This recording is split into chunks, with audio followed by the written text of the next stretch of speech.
ઘણા શું કરે ખબર, દોડતા હોય ને તો વાહે જોવે કે મારા કરતાં કોઈક વાહે છે, તો એનાથી રાજી ન થાવ કે કોઈક તમારા વાહે છે. તમે અત્યારથી આગળ કોઈક જાય છે એને પકડવાની કોશિશ કરો, કેમ કે ઓલો વાહેવાળો તો નાપાસ થશે, તમને લઈને ડૂબશે. તમારે થોડું નાપાસ થવું છે.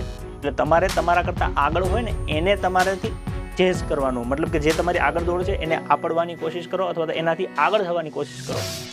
ઉદાહરણ તરીકે કોઈ બેન છે, એને માની લો કે 10 મિનિટનો સમય આવે છે, 10 મિનિટ, અથવા તો કોઈને 10 ને 10 આવે છે, તમારે જોઈએ છે 9 ને 30, આવે છે 10 ને 10, એનો મતલબ કે 40 સેકન્ડ વધારે આવે છે. 4 રાઉન્ડ છે એટલે દર રાઉન્ડે તમારે 10 સેકન્ડ ઘટાડવાની છે. દર રાઉન્ડે 10 સેકન્ડ ઘટાડવા તમારા કરતાં જે સારી સ્પીડમાં દોડે છે એને તમારે કવર કરવાની કોશિશ કરવી પડે. દરેક રાઉન્ડમાં 10 સેકન્ડ ઘટાડો તો 40 સેકન્ડ સટાક દઈને નીકળી જાય.